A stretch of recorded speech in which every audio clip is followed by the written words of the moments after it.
Di sebuah restoran tepi sungai kecil di kota Linan, tetesan air hujan menetes dari atap di luar.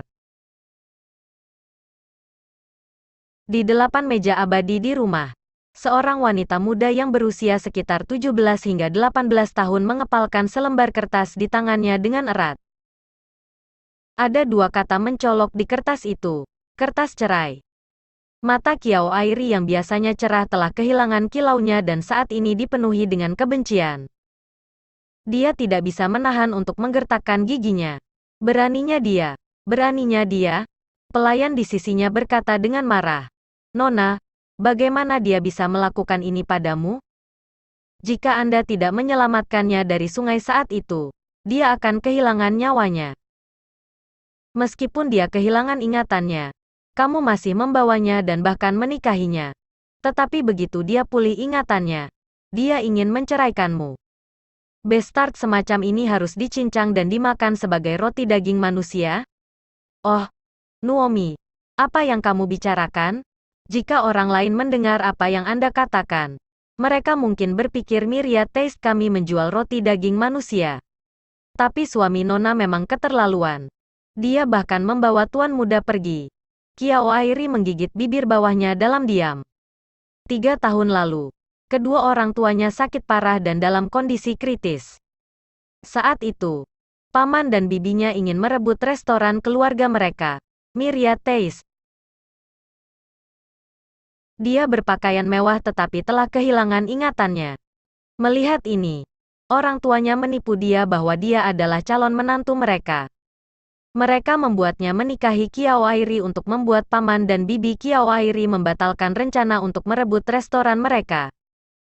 Setelah Airi menikah, orang tuanya meninggal tidak lama kemudian, dan segera Kiao Airi.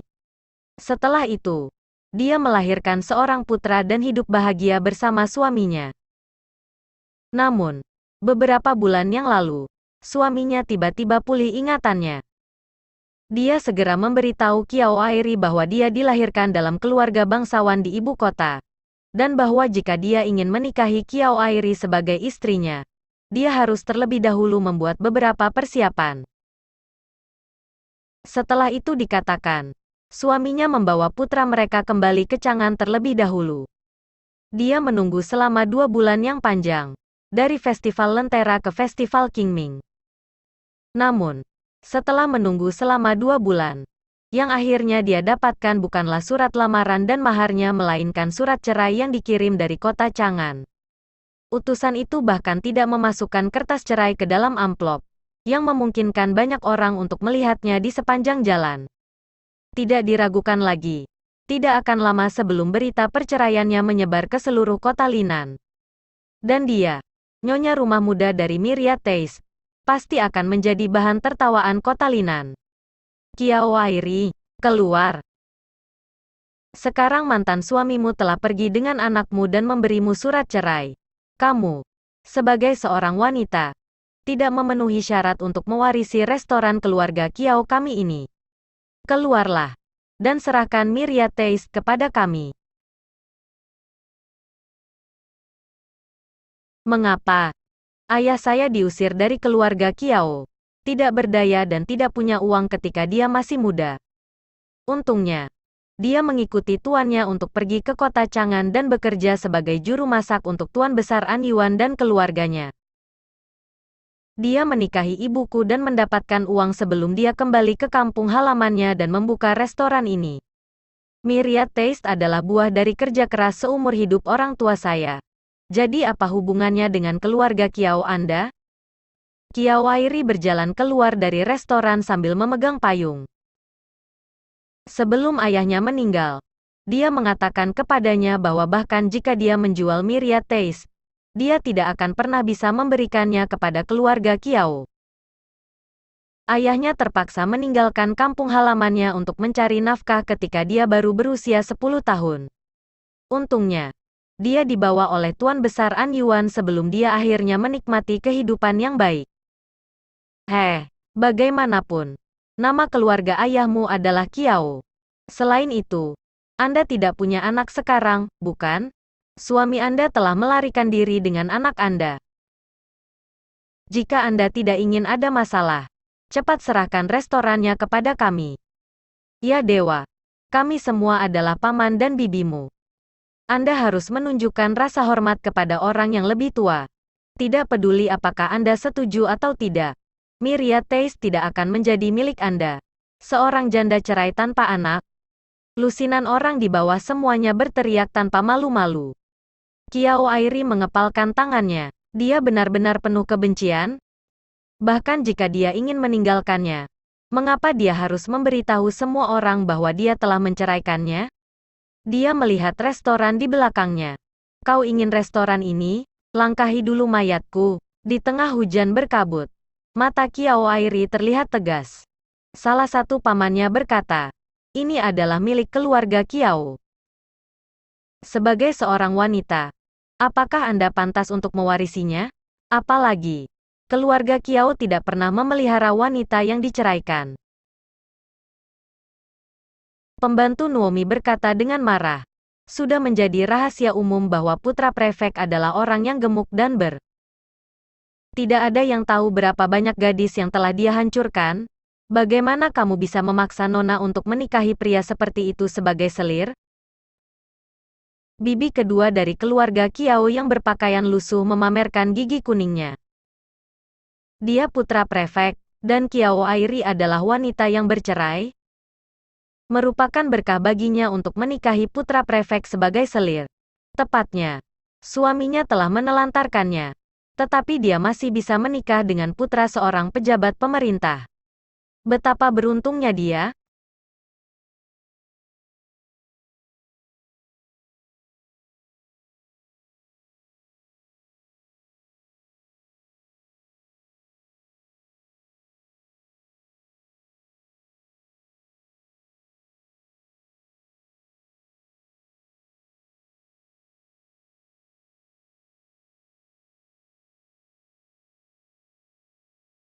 Qiao Airi kemudian melihat seorang pria gemuk dengan mata mendung datang dari jembatan.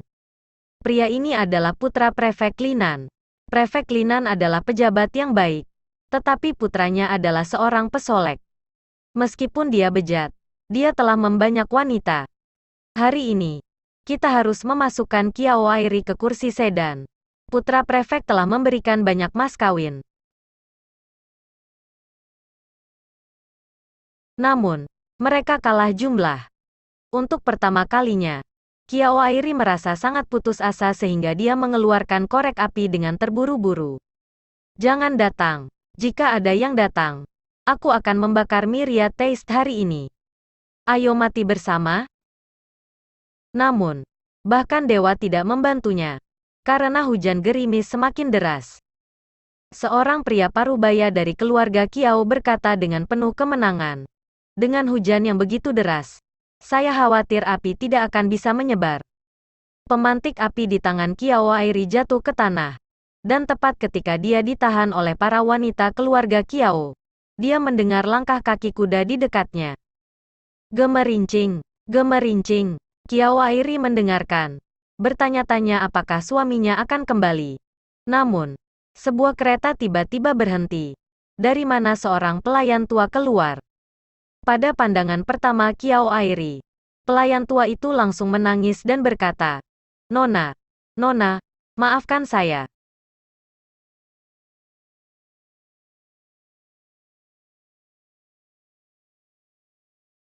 Dia tampak persis sama dengan nyonya besar An Yuan ketika dia masih muda.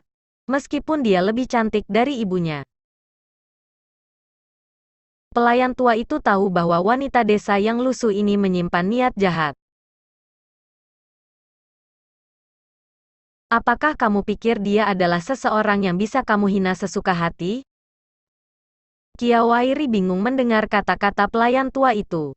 Para penjaga yang dibawa oleh pelayan tua itu semuanya bersenjata. Mereka dengan cepat mengusir orang-orang yang menjijikkan dari keluarga Qiao. Terima kasih telah membantu saya hari ini, Nyonya. Namun, saya bukan putri Tuan Besar An Yuan. Apakah ada semacam kesalahpahaman?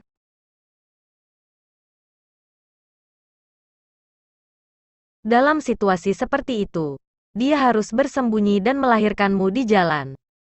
Kebetulan istri seorang juru masak juga melahirkan anaknya. Dengan pemikiran itu, orang jahat datang dengan ide jahat dan menukar putri nyonya besar dan juru masak. Orang jahat itu hanya mengakui apa yang dia lakukan saat itu sebelum dia meninggal. Baru saat itulah nyonya besar tahu bahwa kamu adalah putri kandungnya. Jadi dia memerintahkanku untuk membawamu kembali ke Tuan Besar Mansion. Qiao Airi tercengang. Dia tidak pernah berpikir bahwa urutan peristiwa yang hanya novel akan terjadi padanya. Bab 2. Kamu adalah putri sulung Tuan Besar An Yuan. Meskipun Qiao Airi terkejut mendengar kata-kata tulus dari pelayan tua itu, dia merasa bahwa apa yang dikatakan pelayan tua itu sepertinya tidak palsu. Apakah dia benar-benar putri tertua Tuan Besar An Yuan? Bagaimana ini mungkin? Bagi orang-orang di kota Linan, seorang prefek sudah menjadi pejabat tinggi, apalagi seorang adipati. Ketika ibunya masih hidup, dia telah berbicara tentang aturan ketat dan kehidupan mewah di Tuan Besar Mansion, yang benar-benar dunia yang berbeda dengan Qiao Airi. Nona, Tuan Besar dan Nyonya Besar sangat ingin bertemu denganmu. Jadi tolong kembali ke Chang'an bersamaku sesegera mungkin. Chang'an? Qiao Airi berkata. Oke. Tapi festival Qingming akan segera datang. Meskipun orang tua angkat saya bukan orang tua kandung saya, mereka tetap memperlakukan saya sebagai anak kandung mereka. Mereka menganggap saya sebagai biji mata mereka. Jadi saya ingin mengunjungi kuburan mereka sebelum saya pergi. Pelayan tua itu berkata, seharusnya saya ingat makan makanan yang dibuat oleh Kuk Qiao 18 tahun yang lalu. Keesokan harinya, sambil memegang payung, Qiao Airi pergi ke makam orang tua angkatnya. Bu, ayah, maafkan aku akan segera pergi ke Chang'an. Tuaner dibawa ke Chang'an oleh Bestart itu. Tetapi dengan bantuan Tuan Besar An Yuan, saya mungkin dapat menemukan Tuaner lebih cepat. Jadi, Myriad Taste perlu ditutup sementara untuk sementara waktu. Aku takut para pelayan dan pelayan akan disalahgunakan oleh orang-orang dari keluarga Qiao saat aku tidak ada. Jadi aku akan membawa mereka ke Chang'an bersamaku. Ibu, ayah, tolong yakinlah. Saya akan membuka Myriad Taste baru di Chang'an. Saya mendengar dari pembantuan bahwa gadis yang ditukar dengan saya sekarang menikah dengan putra tertua dari adipati lain dan menjalani kehidupan yang bahagia sekarang. Saat aku kembali ke Chang'an, aku akan menjaganya untukmu. Tolong berkati Tuaner agar aman, dan berkati saya untuk menemukan Tuaner sesegera mungkin. Qiao Airi berlutut di atas futon, membenturkan kepalanya 3 kali, dan pergi. Myriad Taste ditutup. Dan tidak ada yang tahu kemana Qiao Airi pergi. Orang-orang dari keluarga Qiao tidak percaya bahwa Qiao Airi adalah putri Tuan Besar An Yuan. Jadi mereka tidak mengambil hati kata-kata perawan tua itu. Mereka baru saja memberitahu orang lain bahwa Qiao Airi telah kawin lari dengan seorang pria setelah bercerai. Beberapa penjaga dengan brokat hitam tiba di depan Myriad Taste hanya untuk melihat pintunya tertutup. Mereka bertanya-tanya. Tetapi tidak ada yang tahu kemana perginya orang-orang dari Myriad Taste. Kepala. Mereka sudah pergi. Bagaimana kita harus melapor kepada guru? Laporkan dengan jujur. Ayo. Kembali ke Chang'an. Dengan susah payah, guru telah mengamankan wanita ini posisi selir. Tetapi tampaknya nyonya rumah muda dari Myriad Taste tidak beruntung untuk menikmatinya. Qiao Airi mengambil jalur air. Jadi butuh setengah bulan sebelum dia bisa tiba di Chang'an. Sepanjang jalan, dia telah melihat banyak pemandangan. Tetapi dia tidak punya waktu atau mood untuk menikmatinya. Yang bisa dia pikirkan hanyalah Tuanernya. Dia tidak melihat Tuaner selama 3 bulan. Dia tidak tahu apakah dia telah kehilangan atau menambah berat badan. Atau apakah dia bisa berbicara lebih lancar sekarang. Ketika dia meninggalkan sisinya, Tuaner masih belum bisa berbicara dengan lancar. Kata-kata paling jelas yang bisa dia katakan adalah ibu dan makan. Nona, kami akan tiba di dermaga besok. Tuan Besar Mansion telah mengirimkan 4 pelayan untukmu. 2 dari mereka tumbuh dekat dengan Nyonya Besar, sementara 2 lainnya baru dibeli. Kiao Airi telah mendengar dari ibu angkatnya bahwa masing-masing putri Tuan Besar akan memiliki 4 pelayan, 8 pelayan kelas 2, dan seorang pembantu yang bertanggung jawab. Mami, Nuomi telah melayani sebagai pembantuku sejak aku masih kecil. Saya sudah terbiasa dengannya. Dan saya berencana untuk membiarkannya mengikuti saya ke Tuan Besar Mansion. Pembantuan berkata, begitulah seharusnya. Saya akan membiarkan Nona Nuomi melayani Anda bersama mereka. Oke? Kiao Airi menamai keempat pelayan itu Hongling, Lu He, Ying Tao, dan Yuyan. Hongling dan Lu He dulu melayani Nyonya Besar. Jadi mereka cukup stabil. Ying Tao dan Yuyan masih muda. Baru berusia 13 tahun. Tetapi mereka terlihat menggemaskan. Selama setengah bulan terakhir, Kiao Airi secara kasar mengetahui tentang situasi Tuan Besar Mansion saat ini dari pembantuan. Ayahnya memiliki 2 saudara laki-laki. Ayahnya, Tuan Besar An Yuan, memiliki seorang istri dan 2 selir.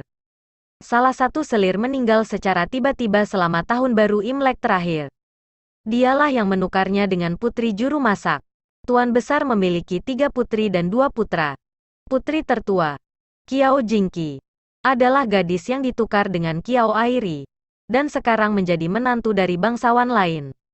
Putri kedua, Kiao Ruosui, berusia 15 tahun ini, dan dia belum memiliki tunangan.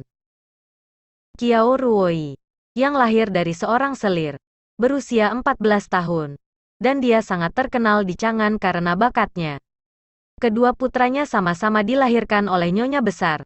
Putra tertua berusia 16 tahun, dan putra kedua baru berusia 6 tahun. Tidak jauh lebih tua dari Tuan Er. Kakak kedua Tuan Besar berasal dari ibu yang sama dengannya, dan dia memiliki 4 putri.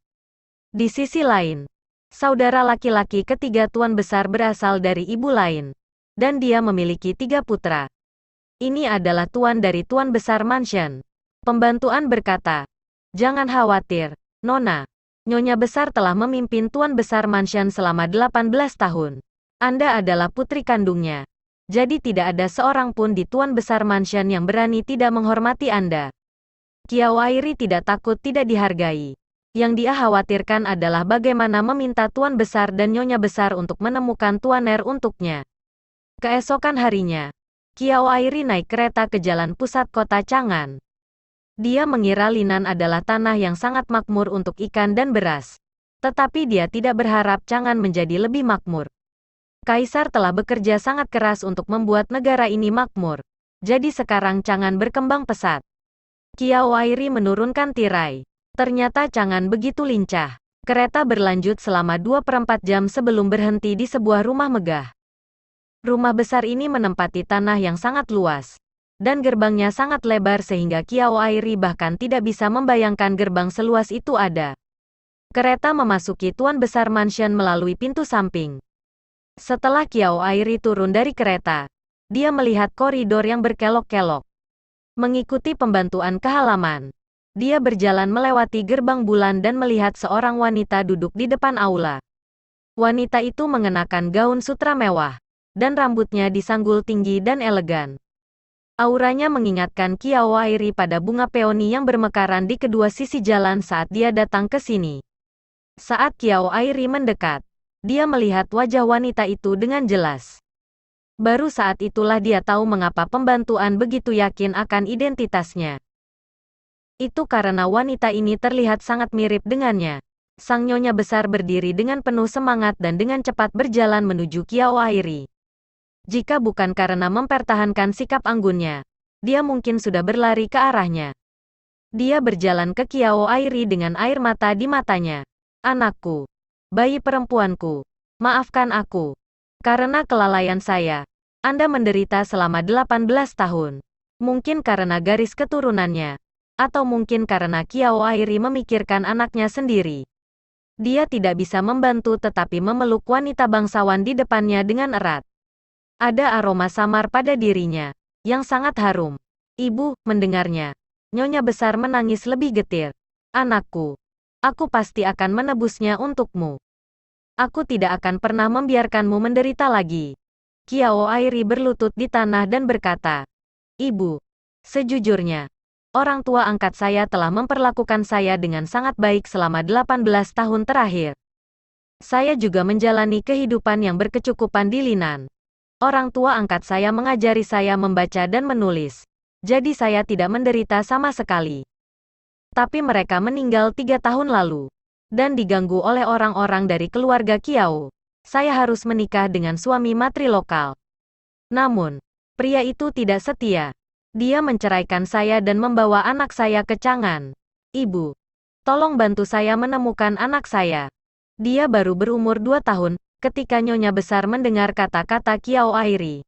Dia hampir pingsan karena kaget. Gadisku yang malang, bagaimana kamu bisa mengatakan bahwa kamu tidak menderita sama sekali? Saya tidak berharap Anda sudah memiliki anak. Pembantuan menghibur Nyonya Besar. Nyonya, Nona sudah berusia 18 tahun. Bahkan jika dia punya anak, sang Nyonya Besar mengepalkan tangan Kiao Airi dan berkata, "Anakku, duduklah dulu, oke?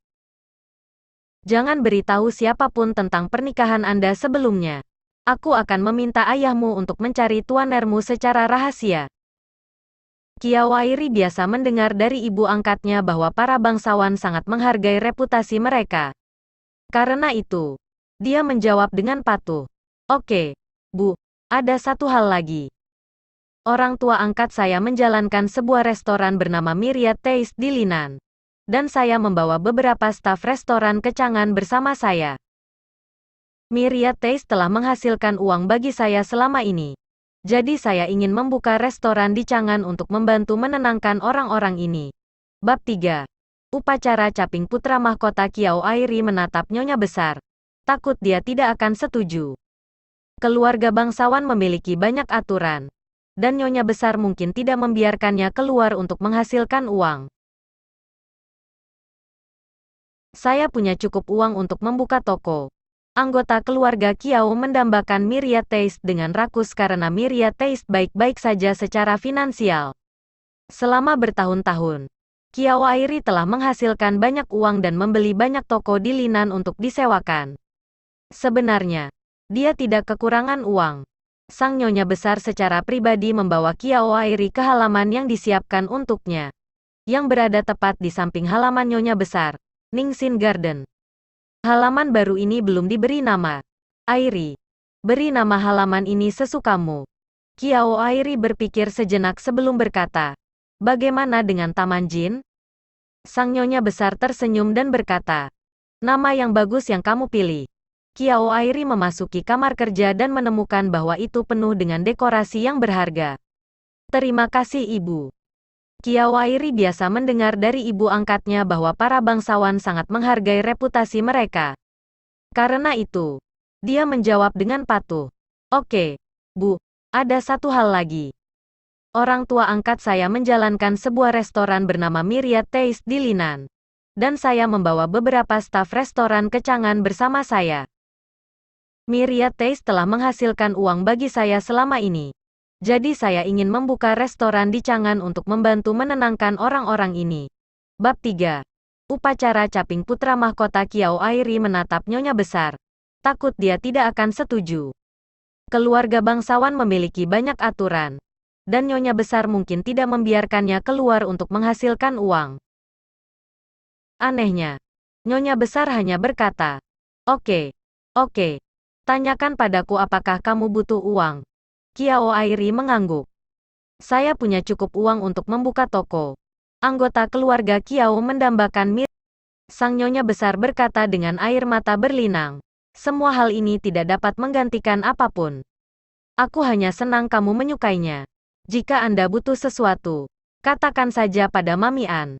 Jangan malu." Kiao Airi mengangguk. Dalam sekejap mata, sudah waktunya makan siang. Dan Kiao Airi tiba di Taman Ningxin bersama Nyonya Besar. Ketika mereka tiba di Taman Ningxin, Kiao Airi melihat seorang wanita muda berpakaian rapi mengenakan gaya rambut seorang wanita yang sudah menikah. Ketika dia melihat wanita ini, Kiao Airi sedikit bingung. Hidungnya mulai masam saat dia memberi hormat. "Senang bertemu denganmu, Nona." Wanita ini tampak persis seperti ibu angkatnya. Jadi dia mengenalinya sekilas. "Oh, aku benar-benar tidak pantas menerima ini." Maafkan saya. Aku mengambil posisi tinggi dan kekayaan besar yang seharusnya menjadi milikmu. Qiao Jingqi buru-buru membantu Qiao Airi berdiri. Qiao Jingqi berkata dengan mata merah. Sejak aku tahu tentang apa yang terjadi pada kita saat itu, aku merasa bersalah. Saya minta maaf. Qiao Airi ditakuti oleh Qiao Jingqi. Nyonya, jangan katakan ini. Saat kita tertukar, kau masih bayi. Anda tidak melakukan kesalahan apapun. Dan aku menjalani kehidupan yang bahagia di Linan. Jadi tolong jangan merasa bersalah. Sang nyonya besar menepuk. Dan aku menjalani kehidupan yang bahagia di Linan. Jadi tolong jangan merasa bersalah. Sang nyonya besar menepuk pundak Qiao Jingqi. Jingqi, kamu selalu terlalu banyak berpikir sejak kamu masih kecil. Ini tidak ada hubungannya denganmu. Aku membesarkanmu. Jadi kamu juga putriku. Penderitaan Airi tidak ada hubungannya denganmu. Airi tidak menyalahkanmu. Begitu juga aku. Jangan terlalu memikirkannya dan menyakiti dirimu sendiri. Qiao Jingqi menyeka air matanya dengan sapu tangan. Kakak, orang tuaku. Qiao Airi mengerutkan bibirnya dan berkata. Mereka meninggal karena sakit 3 tahun lalu. Qiao Jingqi menangis lagi. Kakak, kamu pasti telah melalui banyak kesulitan. Sang nyonya besar juga menyeka air matanya dan berkata, "Oke, jangan menangis. Hari ini adalah hari yang baik. Beritahu para juru masak untuk membuat beberapa hidangan lagi untuk menyambut Airi kembali." Saat makan siang, Qiao Airi tidak melihat dua adik perempuannya. Jadi dia bertanya kepada nyonya besar, "Ibu, di mana adik perempuanku?" Sang nyonya besar berkata, "Hari ini adalah upacara caping putra mahkota. Dan adik-adikmu pergi ke Istana Timur untuk merayakan upacara tersebut. Ada etiket makan yang ketat di Tuan Besar Mansion. Tetapi para pelayan melayani dengan penuh perhatian. Bahkan jika etiket makan Qiao Airi tidak sempurna, tidak ada yang berani menertawakannya. Baru setelah makan, nyonya besar berkata kepada Qiao Jingqi, "Kamu terlalu jujur. Mengapa Anda mengatakan yang sebenarnya kepada keluarga suami Anda? Kedua saudara ipar Anda tidak mudah bergaul. Dan sekarang setelah seluruh Chang'an menyadari bahwa kamu bukan putri kandung ayahmu, kamu harus sesegera mungkin." Qiao Jingqi menundukkan kepalanya dan mengangguk. Sang nyonya besar berkata kepada Qiao Airi, "Airi, kamu pasti lelah karena perjalanan jauh. Pergi tidur untuk sementara waktu. Saya pikir ayah, nenek, dan saudara perempuan Anda mungkin tidak akan kembali sampai malam tiba. Anda bisa bertemu mereka besok." Qiao Airi memberi hormat dan berkata, "Ibu, saya ingin mencari toko yang cocok di kota Chang'an terlebih dahulu, untuk membuka kembali Myriad Taste sesegera mungkin." Merasa bersalah terhadap Qiao Airi, nyonya besar tentu tidak akan menolak permintaannya. "Aku akan menyuruh kepala pelayan pergi bersamamu. Tidak seperti Linan. Di Chang'an, jika Anda ingin membeli toko, Anda harus memiliki seseorang yang kuat di belakang Anda. Jika Anda menemukan toko yang ingin Anda beli, beritahu mereka bahwa Anda berasal dari Tuan Besar Anyuan's Mansion." "Terima kasih Ibu." Jalan utama Chang'an Main sangat ramai. Itu adalah hari musim semi yang hangat dan berangin. Dan para pedagang dan penjajah di kedua sisi jalan menjajakan. Hongling membantu Qiao Airi keluar dari kereta. Chang'an dibagi menjadi 5 jalan dan 12 jalur. Jalan pusat terhubung ke kota kekaisaran. Dan mereka yang tinggal di sana semuanya adalah pejabat tinggi. Oleh karena itu, jalan pusat sangat ramai. Di sampingnya, ada banyak toko di sepanjang parit, termasuk restoran dan kedai teh yang tak terhitung jumlahnya. "Nona, jika Anda ingin membuka restoran, ini adalah tempat yang paling cocok." Pada pandangan pertama, Qiao Airi menyukai restoran berlantai 2 di sebelah jembatan. Lokasi ini sangat bagus. Sekarang sudah siang. Tapi kenapa tidak ada pelanggan di restoran ini? Dibandingkan dengan toko-toko ramai lainnya, restoran ini memang sepi. Hongling meminta seorang footboy untuk bertanya. Segera, footboy itu kembali dan berkata, "Nona, restoran ini bernama Tasty Pavilion. Dulu terkenal di Chang'an, dan dibuka pada masa pemerintahan mantan kaisar dengan sejarah 40 hingga 50 tahun. Sayang sekali penjaga toko itu tidak memiliki anak laki-laki tetapi hanya 3 anak perempuan. Jadi dia menikahi putri bungsunya dengan seorang suami matri lokal. Tanpa diduga, setelah menantunya mempelajari keterampilan memasak yang baik dari penjaga toko, dia disukai oleh putri seorang koki kekaisaran. Kemudian, dia berhubungan dengan wanita itu dan menceraikan istrinya. Setelah itu, dia membuka gedung penyambutan tamu tidak jauh dari Paviliun Lezat dan merebus banyak juru masak dari Paviliun Lezat. Jadi bisnis Tasty Paviliun semakin buruk setiap hari. Hidup itu sulit bagi wanita di dunia ini. Qiao Airi berkata, "Ayo kita lihat." Mendengar cerita wanita malang ini, Qiao Airi memikirkan yang menceraikannya dan mencuri putranya. Dia dan penjaga toko muda Tasty Paviliun memiliki pengalaman yang sama. Upacara penutupan putra mahkota adalah peristiwa besar bagi Istana Timur. Jadi semua warga sipil, perwira militer, dan keluarga bangsawan datang untuk merayakannya. Saat ini, laki-laki akan menerima upacara caping mereka ketika mereka berusia 20 tahun. Tetapi jika seorang anggota keluarga kerajaan laki-laki sangat disukai oleh kaisar, ia dapat mengadakan upacara caping terlebih dahulu. Yang Mulia ingin mengadakan upacara caping untuk putra mahkota ketika dia berusia 17 tahun. Tetapi putra mahkota menghilang secara tiba-tiba. Selama 3 tahun terakhir, putra mahkota telah hilang. Yang Mulia memiliki 7 putra. Putra mahkota adalah yang termuda. Tetapi dia juga yang paling disukai oleh kaisar. Selama beberapa tahun terakhir, banyak menteri menuntut untuk mengubah putra mahkota. Dan untuk ini, Yang Mulia menghukum berat banyak menteri senior. Tapi, 20 hari yang lalu, putra mahkota tiba-tiba kembali. Mendengar berita ini, Kaisar sangat gembira dan memutuskan untuk mengadakan upacara caping untuknya. Sehingga upacara itu sangat megah dan meriah. Di dinasti Tang, pembatasan pada wanita tidak sekeras sebelumnya. Jadi berdiri di antara wanita muda yang mulia, Qiao Ruosui dan teman-temannya memandang pria muda di tengah aula. Yang Mulia menjadi lebih tampan dari sebelumnya. Sebagai orang yang dikasihi dewa, dia jelas terlihat berbeda dari manusia biasa. Tapi, suster, sebagai wanita yang belum menikah, saya khawatir tidak pantas bagi Anda untuk mengomentari penampilan putra mahkota seperti ini. Seorang gadis dengan gaun merah muda menyapa Qiao Ruosui. Qiao Ruosui mendengus. Dia sangat tidak menyukai saudara perempuan ini yang ibunya adalah seorang selir. Yang Mulia sangat mencintai putra mahkota. Dan Ratu bahkan datang ke Istana Timur secara langsung untuk menghadiri upacara penutupan.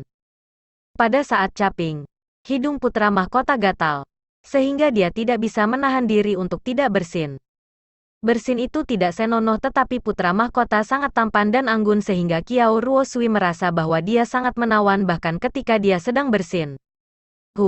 Tidak ada pria di dunia ini yang baik. Di Paviliun Lezat, seorang wanita berusia awal 20-an mengutuk pria dengan Qiao Airi. Qiao Airi berkata, "Kakak, kamu benar. Tapi aku yakin mereka akan mendapatkan balasannya cepat atau lambat." Kembali ke topik. Suster, saya ingin membeli Paviliun Lezat. Ketika gadis bermargalin mendengar kata-kata Qiao Airi, dia berkata, "Bisnis Paviliun Lezat sekarang buruk.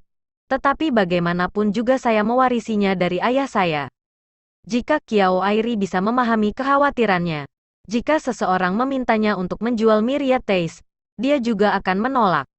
Saudari, bisnis Tasty Paviliun sangat buruk sekarang sehingga tidak ada gunanya untuk bertahan. Lebih baik menjualnya dan membuat rencana lain.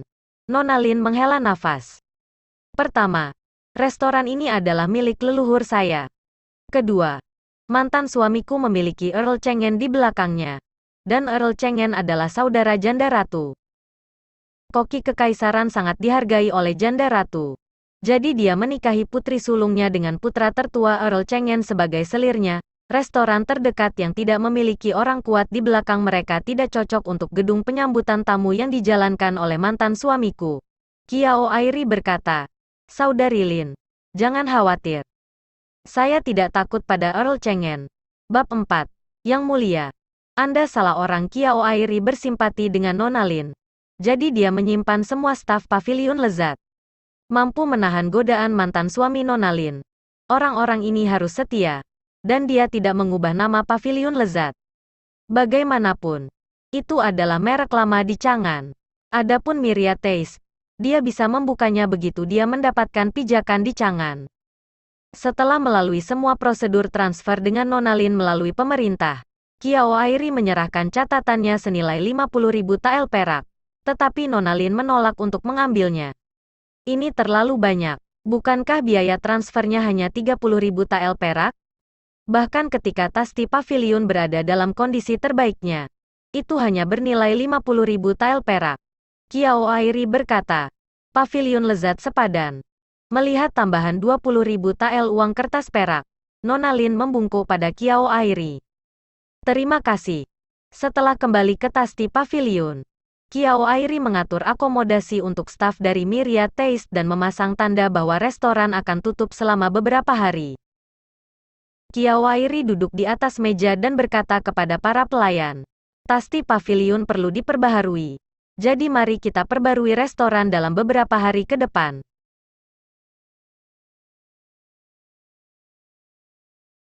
Leluhur kecil, jangan menangis. Nona Qiao tidak akan pergi. Pengasuhnya buru-buru menghiburnya. Qiao Ruosui kesal. Apa yang kamu bicarakan? Kamu pelayan rendahan? Bagaimana saya bisa? Seorang wanita yang belum menikah, berpura-pura menjadi ibunya hanya untuk menyenangkannya? Ini akan merusak reputasi saya? Apakah kamu pikir aku seseorang yang bisa kamu bully? Diam. Nyonya besar kebetulan tiba pada saat ini. Mendengar apa yang dikatakan Qiao Ruosui, dia tiba-tiba pusing. Putri keduanya terlalu bandel dan sulit diatur. Ketika Qiao Ruosui melihat nyonya besar, dia berkata dengan marah, Ibu, kamu akhirnya di sini. Pelayan jahat ini ingin merusak reputasiku. Nyonya besar memberi hormat kepada cucu kekaisaran kecil itu. Tetapi begitu dia melihatnya, matanya yang besar berkedip dan dia berlari ke arahnya, memanggilnya ibu. Sang nyonya besar tentu tidak berani menanggapi. Yang mulia, saya khawatir Anda salah orang. Cucu kekaisaran kecil mengulurkan tangan kecilnya yang gemuk dan meraih lengan baju nyonya besar. Ibu, putra mahkota telah tiba. Saat pelayan kekaisaran meneriakkan, nyonya besar dan orang banyak yang menonton di samping semua berlutut di tanah. Putra mahkota, yang mengenakan jubah emas dan hitam bersulam, mengangkat putranya yang masih menangis. Anak saya masih terlalu kecil. Nyonya besar, Nona Qiao, saya ingin meminta maaf sebagai gantinya. Kalian berdua agak mirip ibunya. Jadi dia mengira kalian adalah ibunya. Tolong maafkan dia atas pelanggarannya. Sang nyonya besar tidak berani membuat putra mahkota meminta maaf. Jadi dia buru-buru berkata, tidak masalah. Tidak masalah. Setelah meninggalkan Istana Timur, Qiao Ruosui masih kesal. Aku ingin tahu wanita mana yang tidak diketahui asalnya yang melahirkan anak bastard itu. Sang nyonya besar mengangkat tangannya dan menamparkan Qiao Ruosui. Kamu gila? Jika kata-kata Anda mencapai putra mahkota, semua orang di rumah Tuan Besar An Yuan akan dieksekusi karena Anda. Qiao Ruosui menutupi wajahnya dan menangis. Ibu tidak menyukaiku lagi karena kakak sudah kembali, kan? Sang nyonya besar memperingatkan Qiao Ruosui. Merupakan berkah bagimu untuk terlihat seperti ibu dari cucu kecil kekaisaran. Apakah kamu tidak ingin menjadi putri mahkota? Bukankah itu hal yang baik bahwa cucu kekaisaran kecil menyukaimu? Dia hanya anak luar biasa yang lahir dari seorang selir. Mendengarnya, Qiao Ruosui di samping tampak sedikit tidak senang. Sang nyonya besar menepuk tangan Qiao Ruosui dan berkata, kamu selalu stabil. Jaga kakak perempuanmu saat kamu menghadiri jamuan makan bersamanya. Qiao Ruosui sangat kesal, yang semakin meningkatkan kemarahannya pada bastard kecil itu. Sungguh menyakitkan ratu melihat cucu kekaisaran kecil terus-menerus menangis. Dia bertanya kepada putra mahkota, apakah orang-orang yang dikirim ke Linan belum kembali? Putra mahkota menghela nafas. Dia tidak lagi di Myriad Taste, dan tidak ada yang tahu kemana perginya orang-orang Myriad Taste. Sang ratu akhirnya menidurkan cucu kecilnya yang cantik untuk tidur. Kalau begitu jadikan putri ketiga Tuan Besar An Yuan sebagai selirmu dulu. Sebagai putri Tuan Besar An Yuan, dia layak mendapatkan posisi selir putra mahkota. Yang terpenting, Tuaner menyukainya. Putra mahkota menggelengkan kepalanya dan berkata, "Ibu, itu tidak pantas. Saya akan memerintahkan semua anak buah saya untuk mencari Airi di seluruh negeri." Ratu bertanya, "Mengapa kamu tidak membawanya kembali ke Chang'an bersamamu?" Tatapan putra mahkota memberi sang ratu jawaban, "Kau benar-benar anakku yang baik. Apakah Anda pikir saya, ibu Anda yang baik, akan memandang rendah dia hanya karena dia tidak dilahirkan dalam keluarga bangsawan?" Putra mahkota memberi hormat dan berkata, "Ibu, aku tidak bermaksud seperti itu. Tapi aku takut janda ratu dan selir kekaisaran Xian akan menyebabkan masalah. Jadi aku ingin mendapatkan dekret kekaisaran dari ayah terlebih dahulu sebelum membawanya kembali." Tetapi siapa yang tahu, sang ratu menghela nafas. "Oke, lupakan saja. Sebaiknya kau segera temukan dia. Saya tidak ingin melihat cucu kecil saya menangis serak lagi." Begitu seorang anak berusia 2 tahun mulai memahami kata-kata orang, dia akan paling berpegang teguh pada ibunya. Qiao Airi terkejut terbangun di tengah malam karena dia baru saja bermimpi buruk tentang tuanernya disiksa oleh bastard itu. Hongling dan Lu He, yang menjaga di luar, mendengarnya menangis dan buru-buru masuk ke dalam. Bertanya, "Nona, apakah Anda baik-baik saja?" Qiao Airi terbatuk. "Saya baik-baik saja. Jam berapa? Apakah ibuku kembali?" "Ini jam 11 malam. Dan nyonya sudah kembali." Putra-putra mahkota mengira nona ketiga sebagai ibunya. Jadi ada beberapa masalah. Hongling menuangkan segelas air untuk Qiao Airi.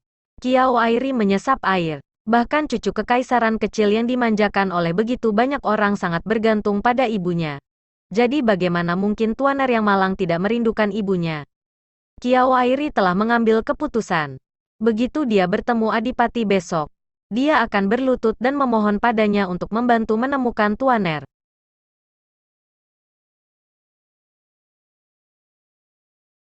Dua pelayan lainnya menuangkan lotion tangan dan dengan lembut mengoleskannya ke tangan Qiao Airi. Menonton ini, Nuomi tercengang dan berkata, "Nona, saya terlalu tidak berguna. Aku minta maaf karena telah merawatmu dengan buruk."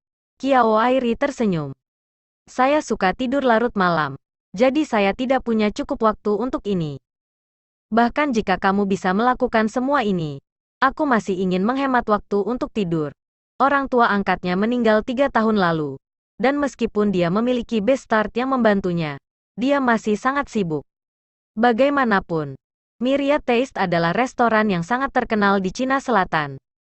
Hongling juga tersenyum dan berkata, "Nona, Anda bisa tidur larut mulai sekarang. Nyonya besar sangat baik padamu. Anda pasti tidak perlu bangun pagi."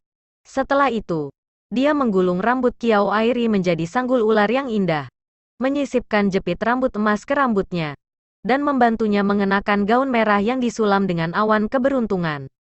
Semua berpakaian. Qiao Airi terlihat sangat elegan dan menawan. "Nona, kamu sangat cantik. Kamu adalah gadis paling cantik di Tuan Besar Mansion," kata Lu He dengan nada menggoda. Bab 5. Dia tidak bisa menjadi putra mahkota. Qiao Airi tiba di halaman Nyonya Besar, hanya untuk mengetahui bahwa Adipati telah pergi ke barak tadi malam dan belum kembali. Mendengar kabar itu, dia hanya bisa mengikuti ibunya ke halaman rumah neneknya. Di halaman Nyonya Besar Janda, ada aroma cendana yang samar. Qiao Airi menebak bahwa Nyonya Besar Janda pasti seorang Buddhis. Qiao Airi, didukung oleh seorang pelayan, berlutut ke Nyonya Besar Janda dan menyapa, "Nenek, saya Airi." Nyonya Besar Janda buru-buru membantu Qiao Airi berdiri. "Gadisku, ayo duduk di sebelahku. Kamu terlihat persis seperti ibumu. Wanita jahat terkutuk itu membuatmu menderita?" Qiao Airi berkata, "Nenek, orang itu sudah mati. Jangan marah. Hidup saya tidak buruk di Linan." Nyonya Besar Janda berkata kepada Nyonya Besar, "Sejak Airi kembali, peringkat para gadis perlu diubah. Mulai sekarang, Airi akan disebut Nona kedua, dan peringkat gadis-gadis lain akan turun satu tempat. Dan kita akan mengadakan lebih banyak perjamuan untuk memperkenalkan Airi. Kita tidak boleh membiarkan gadis bangsawan di Chang'an memandang rendah cucu perempuan tertua saya. Adapun Jingqi, kunjungi dia lebih sering. Dia gadis yang baik. Jangan biarkan dia dirugikan karena ini. Ya, Ibu. Aku tahu. Jawab Nyonya Besar dengan hormat. Nyonya Besar Janda melambaikan tangannya, memberi isyarat kepada para pelayan dan pelayan untuk pergi sebelum dia bertanya kepada Nyonya Besar. Tadi malam, ketika saya sedang mengobrol dengan Nyonya Besar Janda dari Tuan Besar Annings Mansion, saya mendengar bahwa cucu kekaisaran kecil mengira Little Third, bukan, Little keempat, sebagai ibunya.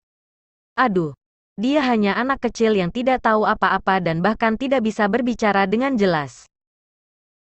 Menurut putra mahkota, Little Ford terlihat sedikit mirip dengan ibunya. Janda Adipati sedang memutar manik-manik Buddha di tangannya saat dia berkata, "Jangan salahkan saya karena bias. Jika Ruo Feng atau Ruawan menikah dengan Istana Timur, saya tidak akan khawatir sama sekali. Tetapi jika itu Ruo Sui, itu bukan hal yang baik untuk keluarga kami." Putri mengangguk. Ruo Sui tidak cocok untuk menikahi putra mahkota. Tetapi jika putra mahkota meminta untuk menikahinya karena cucu kekaisaran kecil, Nyonya Besar Janda masih memutar manik-manik Buddha. Putra mahkota hilang selama 3 tahun di selatan dan tiba-tiba kembali dengan seorang anak. Tapi dia tidak mengatakan apakah ibu anak itu sudah meninggal atau masih hidup. Seorang wanita yang melahirkan putra tertua putra mahkota. Apakah dia menjadi selir pertama atau selir kedua? Bahkan putri mahkota harus menganggapnya serius. Jika dia mati, itu akan lebih merepotkan. Yang mulia dan Yang Mulia sangat mencintai cucu kekaisaran kecil itu. Jika Ruo Sui menikah dengan Istana Timur dan putra mahkota ingin Ruo Sui membesarkan anak ini, Anda tahu, menjadi ibu tiri selalu sulit. Kiao Airi tiba-tiba berkata, putra mahkota hilang selama 3 tahun di selatan? Kapan dia kembali ke Chang'an? Sekitar awal Februari. Janda Nyonya Besar bertanya.